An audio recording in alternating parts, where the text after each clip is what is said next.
Bismillahirrahmanirrahim. Assalamualaikum warahmatullahi wabarakatuh.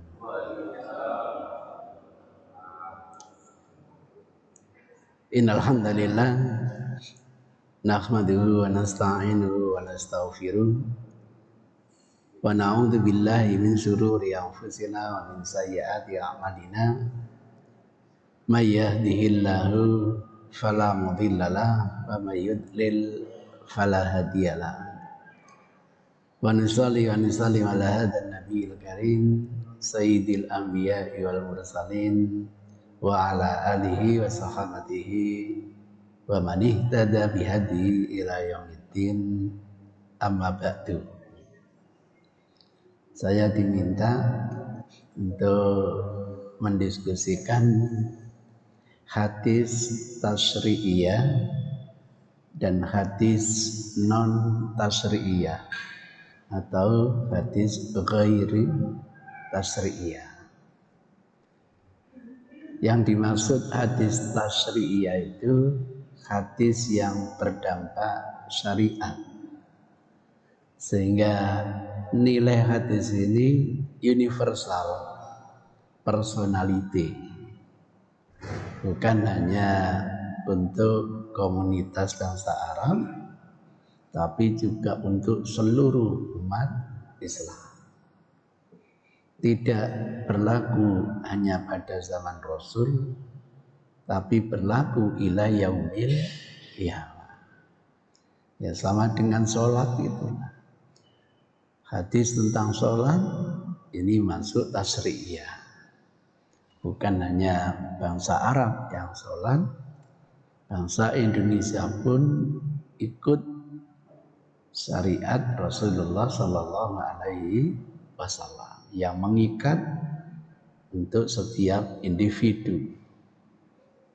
Tidak peduli laki, tidak peduli perempuan, tidak peduli hamba merdeka, tidak peduli hamba sahaya. Mereka kena tasyri', perintah untuk menjalani sholat. Namun ada apa tidak hadis, entah itu hadis qauli, entah itu hadis fi'li, entah itu hadis takriri, yang tidak mengikat secara universal. Sering orang mengatakan hadis lokal, atau dengan istilah lain itu adalah kultur. Maka kalau kultur itu boleh bangsa lain mengikuti kulturnya orang Arab, tapi tidak ada keharusan. Mau ikut boleh, tidak ikut boleh. Itu namanya kultur. Sebab apa?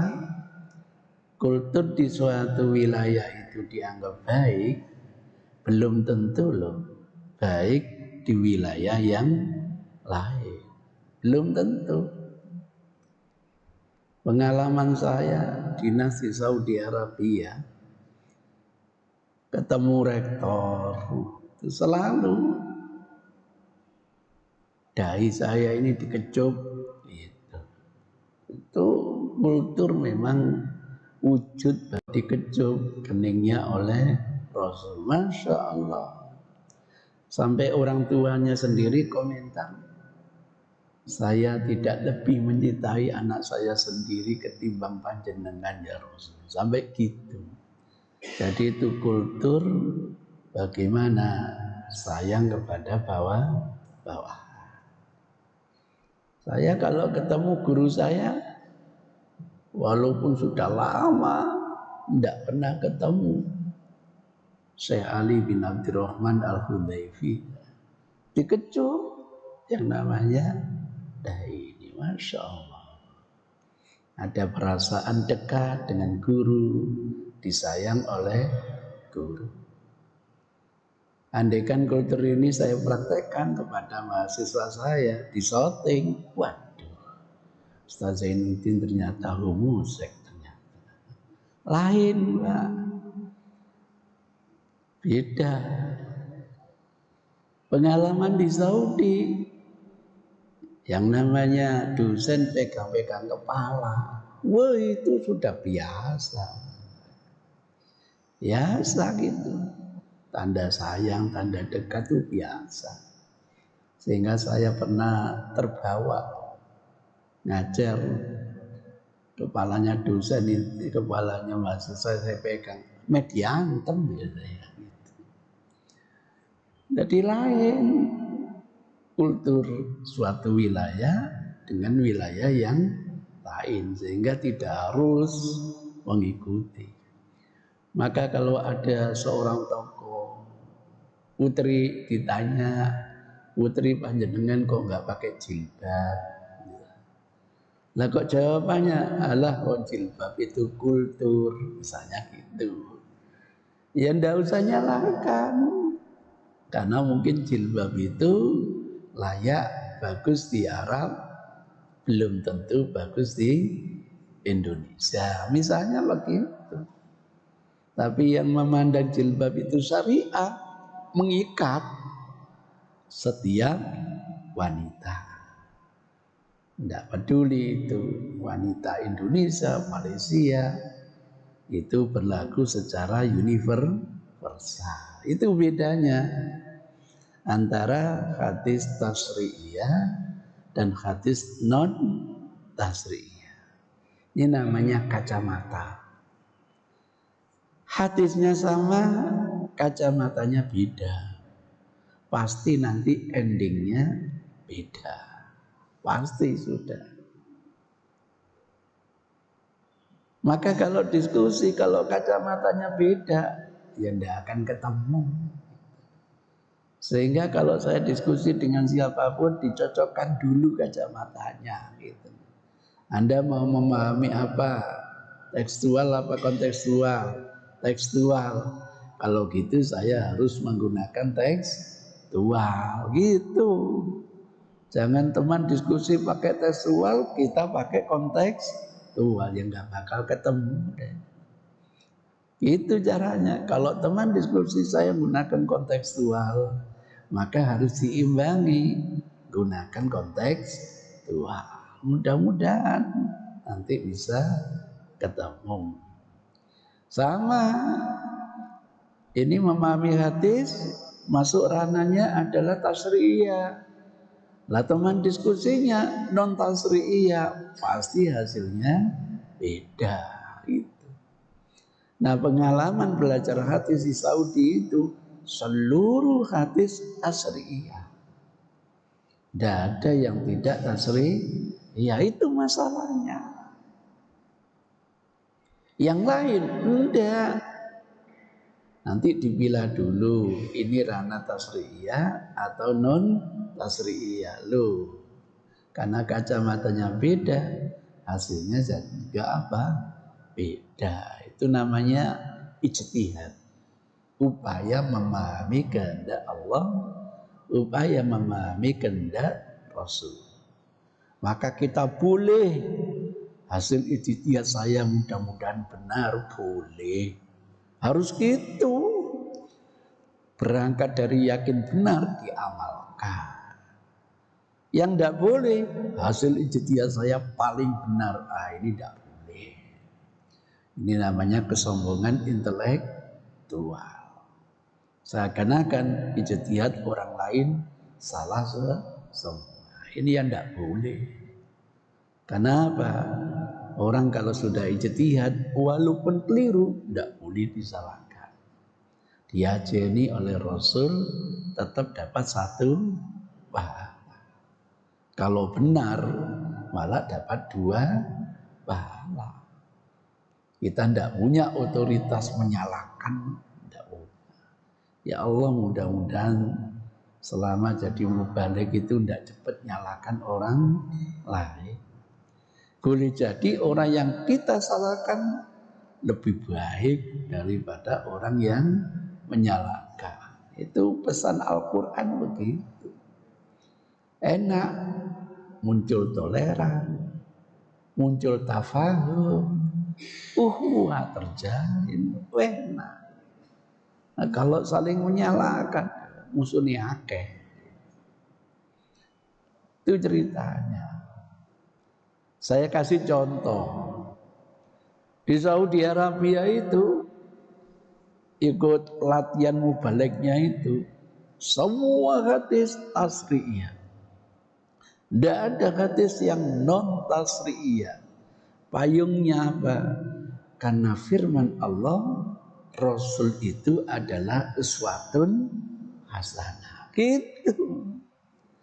Uswatun hasanah dalam segala bidang, dalam segala ehwalnya diikuti. Kalau perlu Rasul itu berbaring pada lambung kanannya, ikuti. Karena Rasul itu uswatun hasanah. Sampai teman saya ini, Ustaz, kalau di Indonesia ada unta, kemana-mana saya pakai unta. Luar ini. Padahal sudah ada mobil, sepeda motor, dipakai unta. Karena ditemukan hadisnya Rasul itu suka naik unta gitu. Maka itu dianggap tasriyah, panutan, uswatun hasanah. Enggak usah kita bingung menghadapi tipe orang berpikir seperti ini. Pengalaman di Kalimantan, alhamdulillah tahun ini diundang lagi untuk yang sudah lebih 20 tahun. Nah itu mohon maaf Bapak Ibu, memang dai-nya nasional. Itu kalau hari Ahad kan didatangkan rata-rata 4 mubalik setiap minggunya itu. Nanti hari Ahad ada acara namanya talkshow. Talkshow itu mubalik dijejer untuk dialog interaktif. Waduh, hati kecil saya ini uji nyali. Bisa seperti itu. Dan di sana itu begitu ceramah selesai, langsung ada angket, dipakai lagi atau tidak gitu. Jadi yang menentukan mubalik dipakai lagi atau tidak bukan takmir, bukan panitia, tetapi jamaah direkap pakai lagi gitu.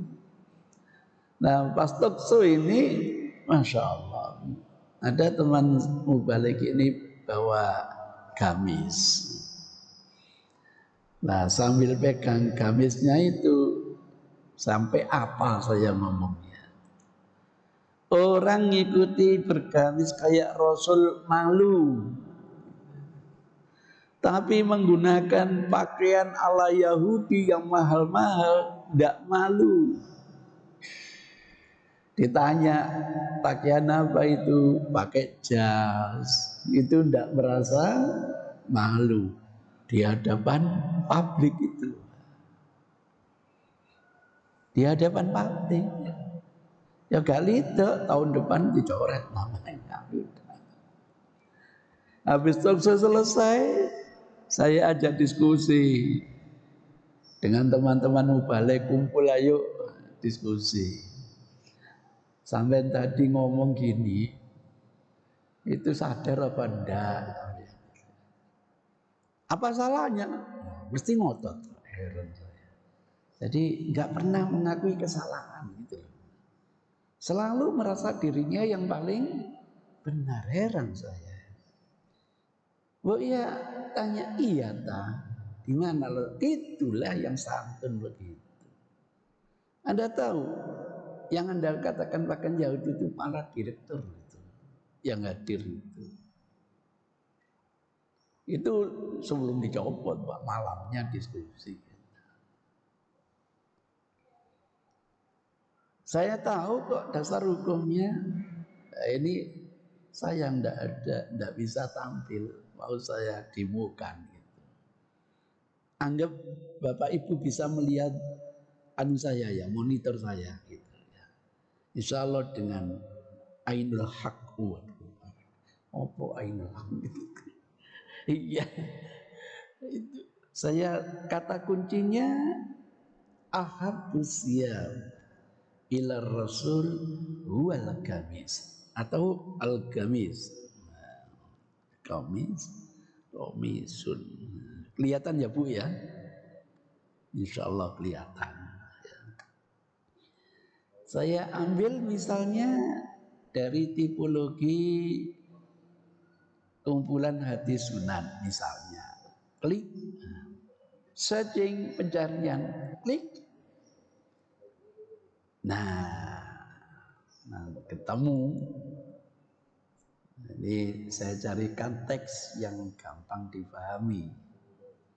Hadisnya banyak, tapi cari yang paling gampang. Misalnya lihat di monitor itu Ibu ya, dikeluarkan oleh Abu Dawud. Oh iya ya.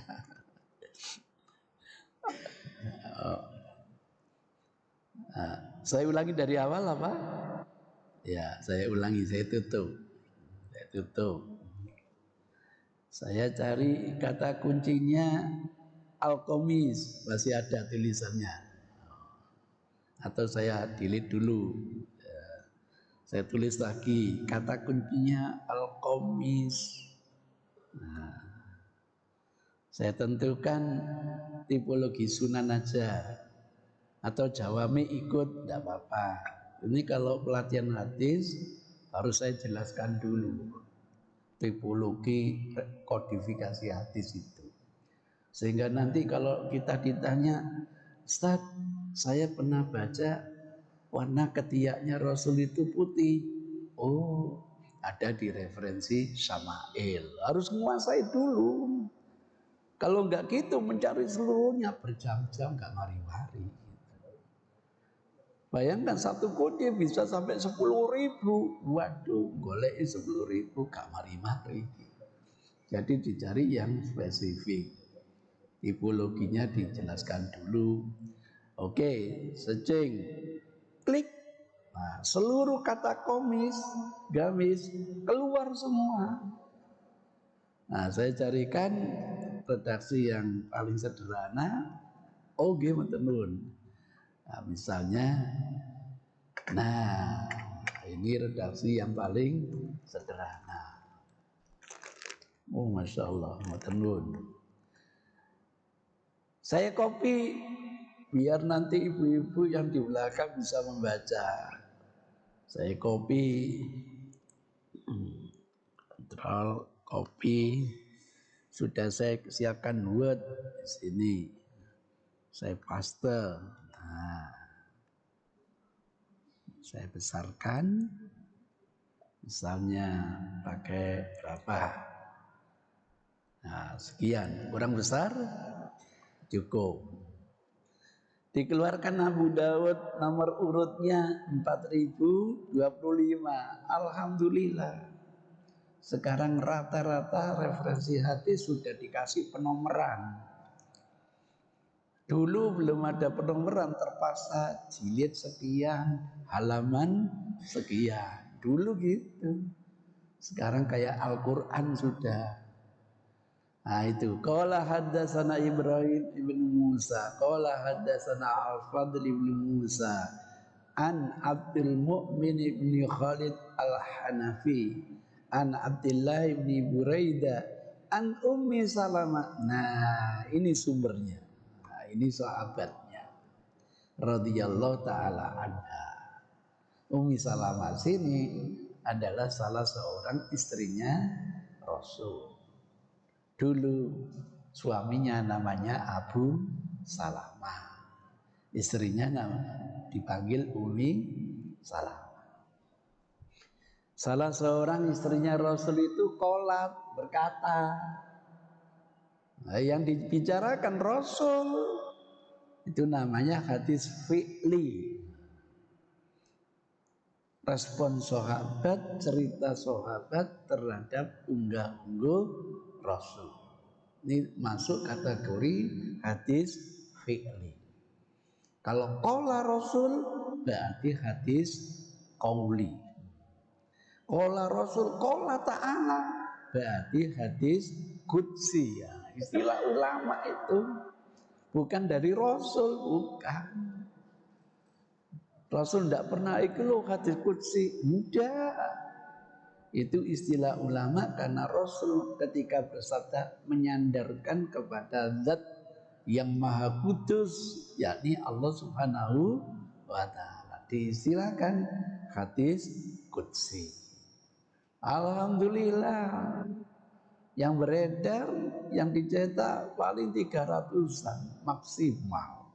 Ada yang dicetak hanya 26. Saya punya himpunan lebih dari 900. Diambil lebih dari 200 referensi. Itu ceritanya. Sekarang serba gampang, tinggal copy semuanya, diabjad, selesai. Itu cara yang sederhana, baru diterjemahkan. Apa kata Ummu Salamah? Karena ahabus siyam adalah yang paling dicintai. Hubun itu artinya cinta. Ana uhibbuka, saya mencintai kamu. Ahabu paling dicintai.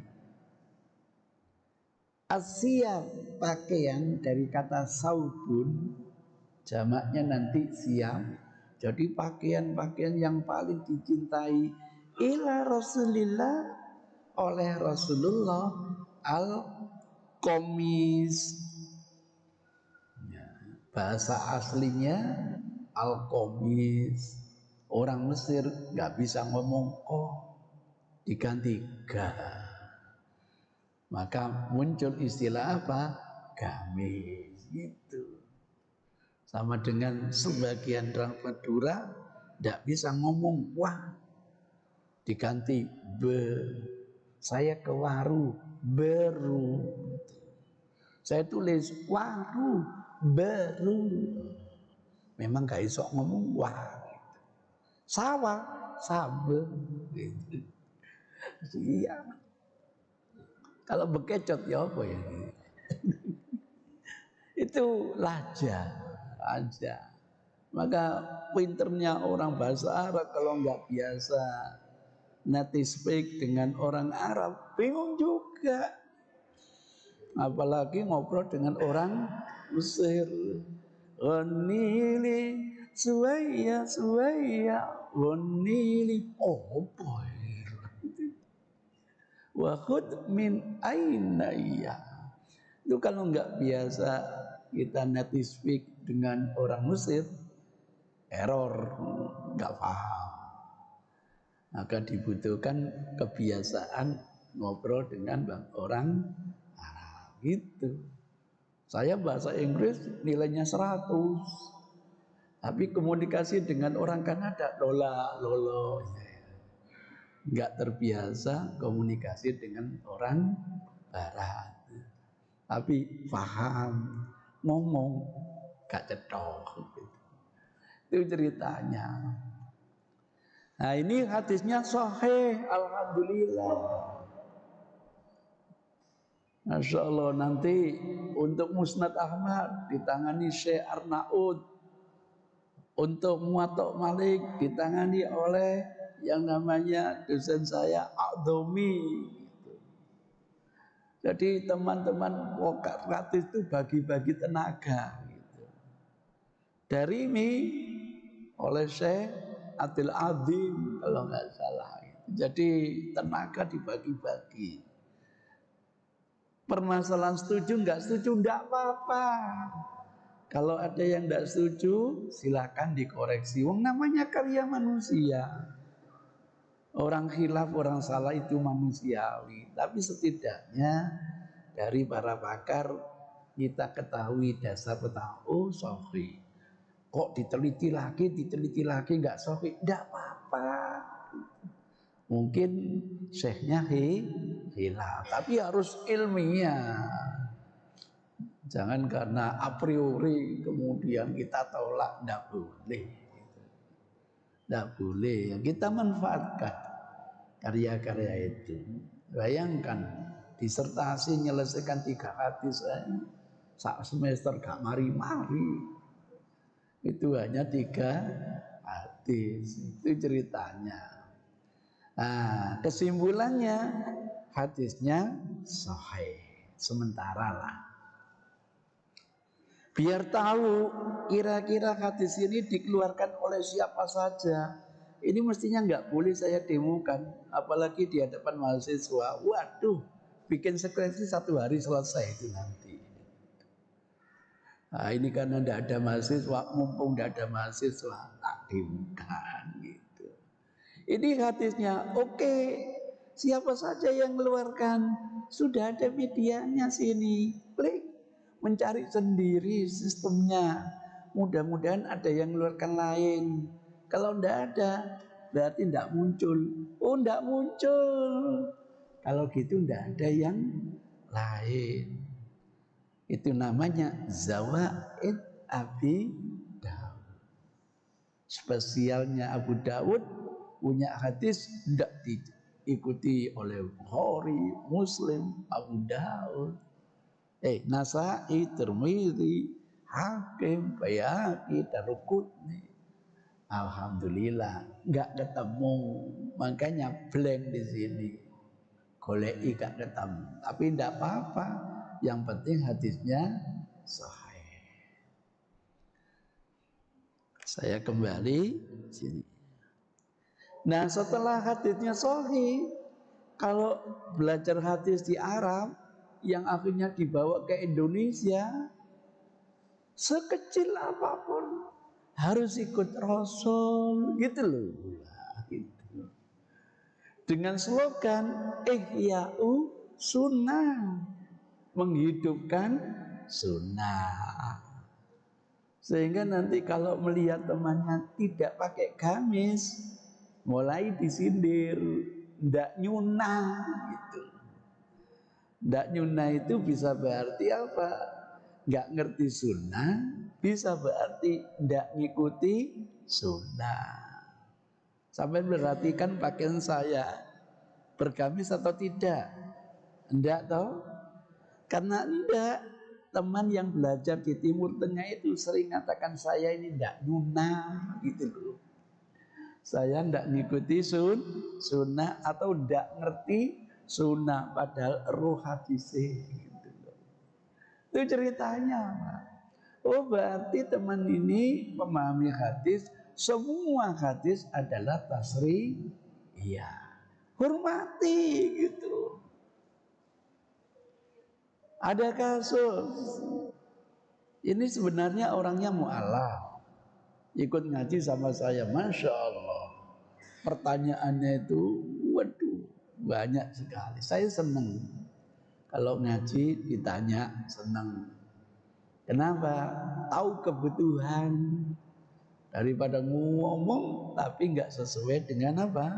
Kebutuhan. Maka biar sesuai kebutuhan, tentukan saya mau ngomong apa gitu.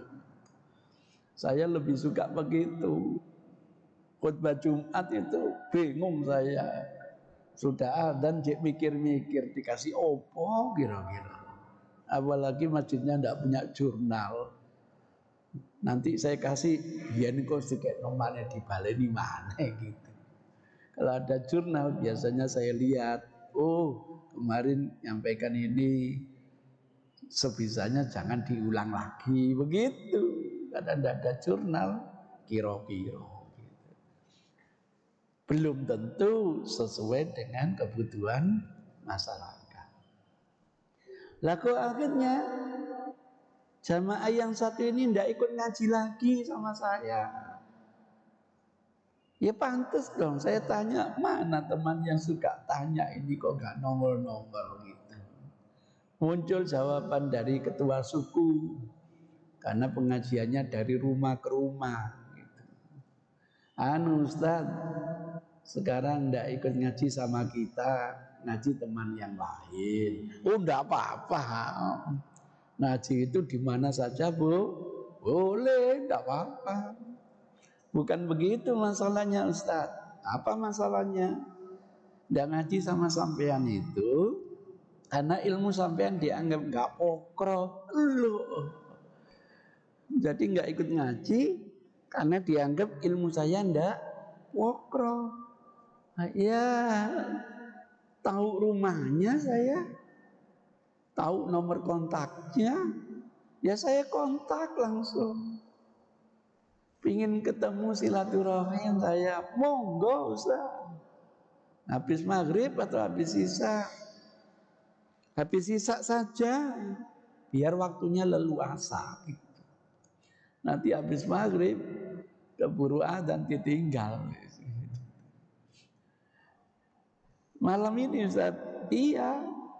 Sampean kira-kira ada acara? Kebetulan tidak ada. Oh, alhamdulillah. Saya bisa silaturahim sampai di rumahnya. Masya Allah, saya ditemui dengan lengkap bergamis, gitu loh. Nah, saya bilang kehadiran saya ke sini untuk dua hal. Apa Ustaz? Satu, silaturahim. Alhamdulillah sudah ketemu, nyambung silaturahim. Yang kedua, ingin klarifikasi. Apa Ustaz klarifikasinya? Sampean nggak ngaji sama saya, katanya gara-gara ilmu saya ndak pokro. Siapa Ustadz yang bilang gitu? Mau saya teleponkan orangnya? Iya ya Ustadz ya. Iya. Iya, sebagai sesama muslim, kalau ada temannya keliru atau khilaf, wajib mengingatkan, bukan membicarakan. Kalau membicarakan setan akan datang, tidak ada baiknya nanti. Bu, ngerumpi itu biasanya karena saya apik. Dan setan yang dirumpi suaminya dewe. Nah iya ya apa jeng aku duwe bojo ya sampai jam ini jam itu durung tangi gitu. Jari ini liyane sampean sih enak bojoku wis gak tangi nek turu ngentutan bisa lho bojone gitu. Jadi kalau sudah ngerumpi itu setan yang datang, bukan pikir lagi. Nanti kalau setan yang datang biasanya yang ditampakkan bukan yang baik tetapi yang buruk. Maka datangi, diajak diskusi. Saya kan manusia biasa, khilaf wajar. Kalau ada yang nggak pokro, tolong dong tunjukkan mana yang nggak pokro biar nggak salah terus gitu. Sering tidak saya sadari kesalahan, kalau nggak ditegur, ya selamanya jadi salah. Jawabannya menarik. Ustadz berpakaian tidak gini itu sudah menunjukkan ilmunya ndak pokro loh gitu loh. Gara-gara ndak pakai gamis, ilmunya dianggap ndak pokro. Oh itu toh akar masalahnya. Alhamdulillah kalau saya diskusi dengan teman itu saya upayakan saya bawa laptop saya. Karena harus ditunjukkan dalilnya. Kalau nggak ditunjukkan, cari ini. Gitu. Terima kasih atas nasihat sampean. Ternyata nasihat sampean cocok dengan hadis yang diriwayatkan Ummu Salamah. Pakaian yang paling disukai Rasul adalah apa? Gamis. Saya tidak boleh nyalakan. Cuma saya tanyakan. Kalau Rasul bilang ahabu paling dicintai, apa berarti yang lain tidak dicintai? Diajak mikir, Pak. Rasul itu suka yang berwarna putih. Apa Rasul menganggap selain putih jelek?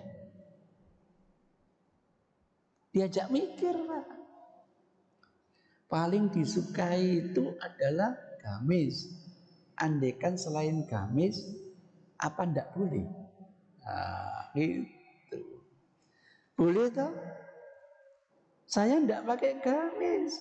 Boleh, kecuali kalau nasihat Rasul, jangan berpakaian kecuali gamis. Baru selesai, gitu loh. Itu namanya hadis qauli. Hadis fi'li. Andai kan sampai saya ditakdirkan jadi nabi, wah banyak hadis bersiaran. Nabi Zainuddin itu katanya istrinya yang paling disukai adalah kelambinya cekak, tidak pakai lengan panjang. Ngono, Pak. Nah, pertanyaannya, apakah yang saya lakukan ini adalah berlaku universal atau saya menganggap yang lengan panjang itu jelek? Enggak, Pak. Saya pakai lengan pendek itu karena ongkep. Waduh, kalau lengan panjang kembrotes, kayak sok ngomong saya. Kalau boleh kausan oblong tambah enak. Ibu tambah ngeliat body saya stylish, manik stylish. Itu ceritanya. Jadi saya tidak boleh nyalakan kalau dia komentar gitu. Saya berdayakan. Saya ajak ngomong, saya ajak diskusi. Gimana?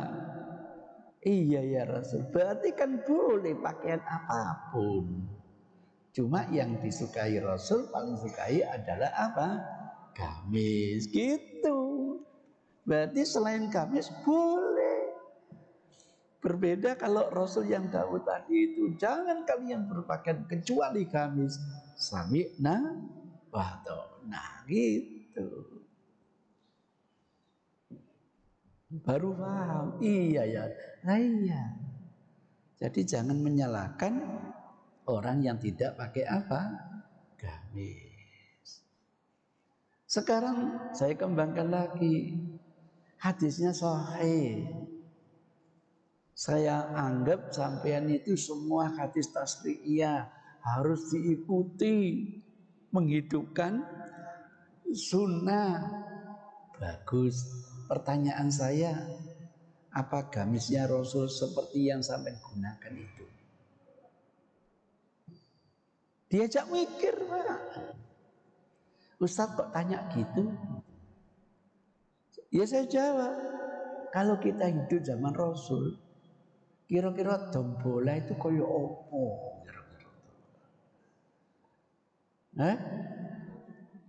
Dom kadut aja mungkin kurang gede loh, Pak.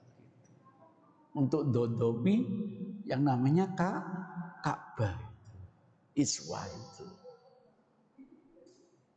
Sejak kapan ada teknologi mesin jahit? Gitu. Diajak mikir, Pak. Diajak mikir. Orang kalau fanatik susah, Pak. Tapi kalau bingung baru dia. Makanya target saya harus bingung dulu. Kalau enggak bingung, merasa pendapatnya sendiri yang paling benar. Biarkan dia merasa salah sendiri. Enggak usah saya ngomong salah. Sakit. Orang dikatakan salah. Diajak berpikir. Oh ini mubalik par ini. Ditingkatkan mubalik ABCD. Masya Allah. Gitu ceritanya. Bingung loh? Bingung. Saya carikan hadisnya lain. Komis itu yang dimesirkan jadi gamis gitu. Bahasa yang lain, saubun, siap. Siap. Bahasa yang lain, siap. Saubun. Wujudnya saub, wujudnya gamis. Kalau kita hidup zaman Rasul, lembaran kain itu. Kalau lembaran kain yang kita miliki itu sempit, faktazir bihi, bebetkan, sarungkan.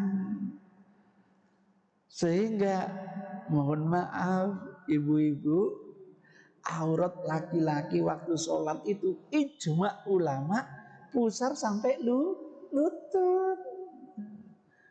Berdasarkan hadis, sebaik-baik salat wanita sholatnya di depan atau belakang? belakang. Bukan berarti tidak ada makosidnya loh. Saya sering kalau bicara makosid mesti ditolak. Itu jurusan. Loh enggak teman.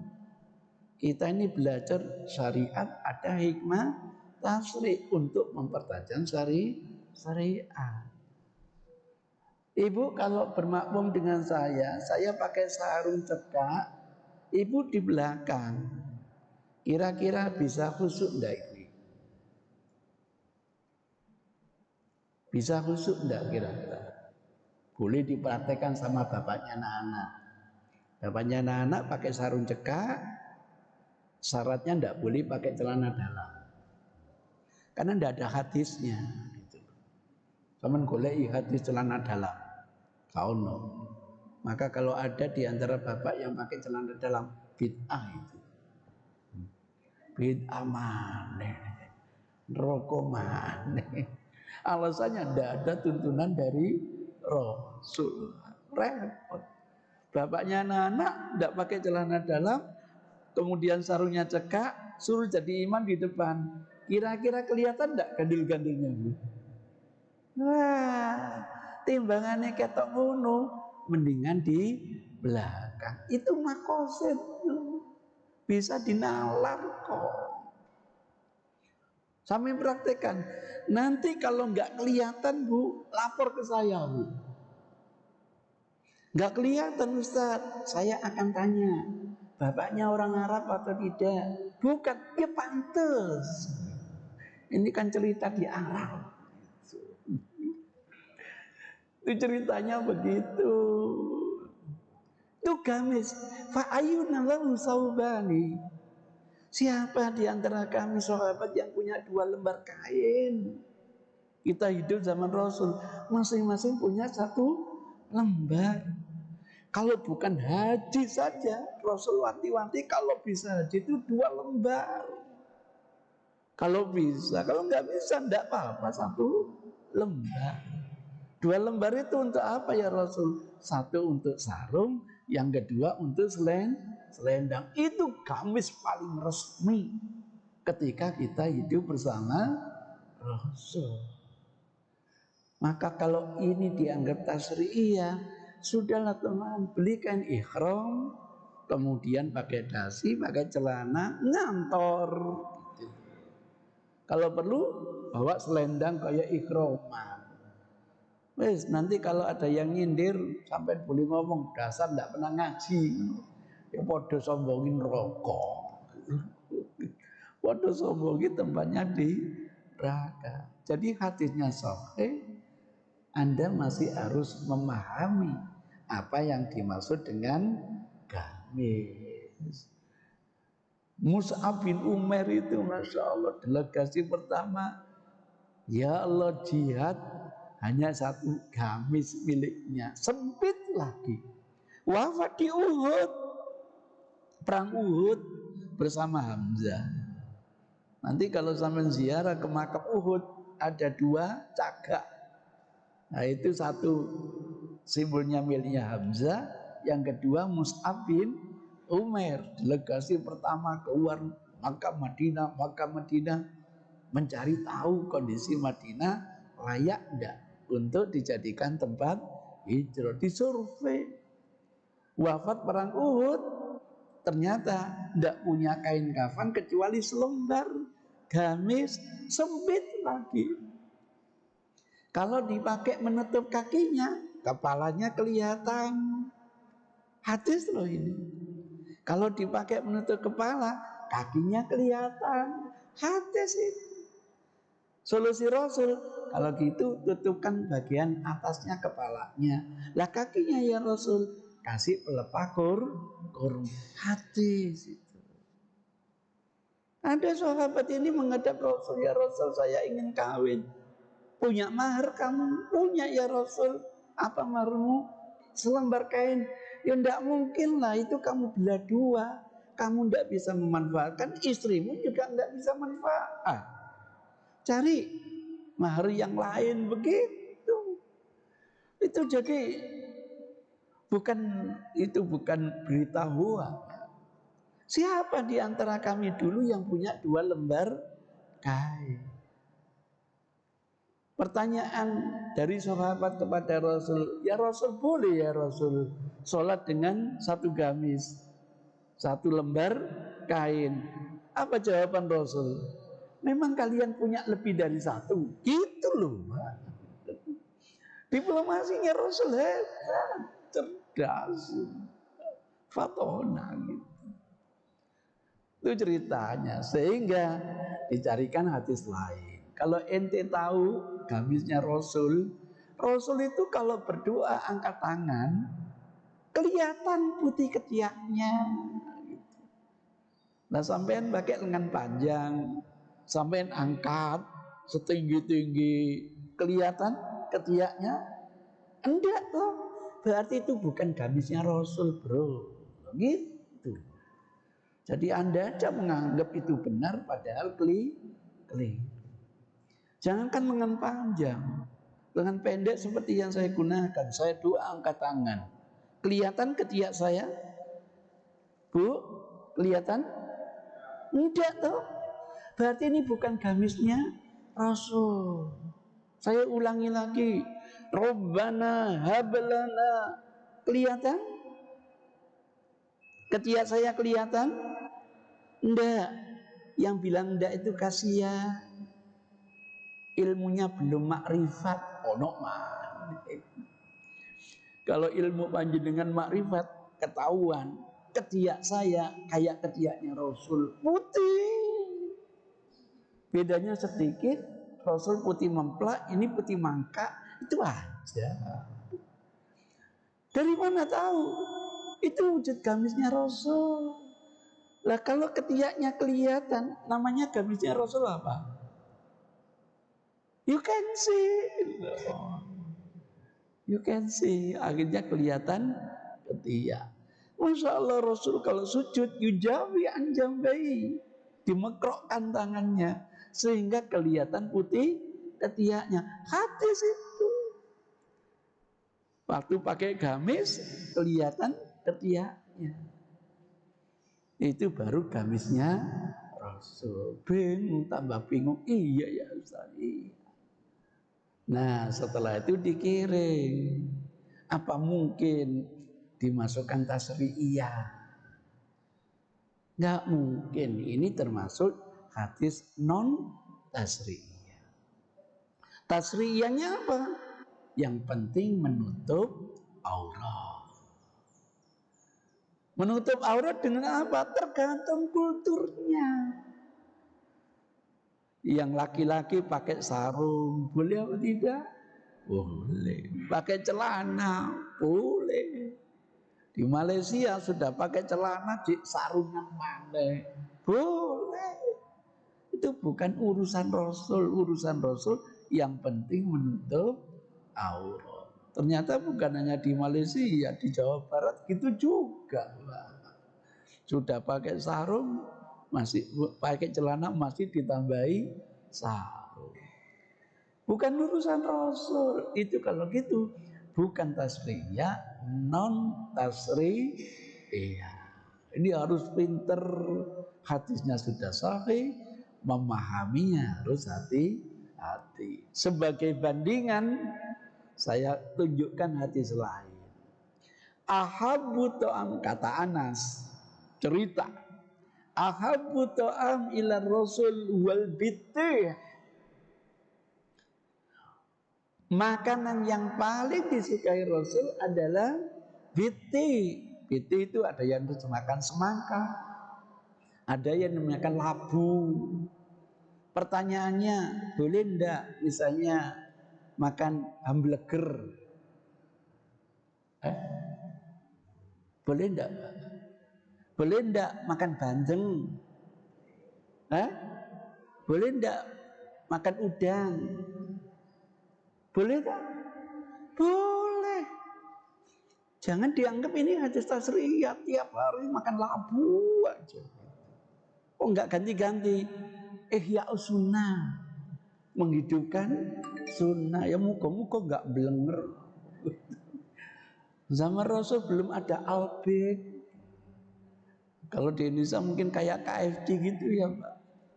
Kira-kira kalau sudah albik, ini dikasih albik, dikasih BT, Rasul milih apa kira-kira? Embung. Itu cerita. Ini bukan urusan syariat, urusan selera. Kebetulan seleranya Rasul BT, sampai ikut, monggo. Ndak ikut, ndak apa-apa gitu. Kalau tasri harus ikut. Itu bedanya. Enak. Jadi kita punya dalil yang sama, kacamatanya bisa beda. Gara-gara beda kacamata, nanti beda kesimpulan. Maka teman-teman yang ngomong yang tidak gamisan itu tidak nyunah, tidak usah sedih. Karena memang kacamatanya semua hadis difahami tasri, iya. Nanti punya konsekuensi gini.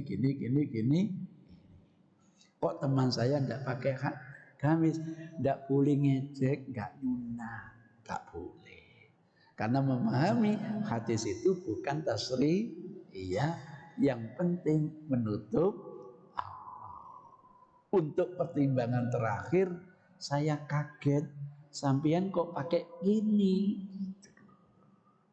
Memang ada hadisnya. Namun golei gak bakal ada. Ini ternyata awalnya produk Cina. Dinamai kopiah haji. Padahal orang sedang haji gak oleh kopiah. Ben laris.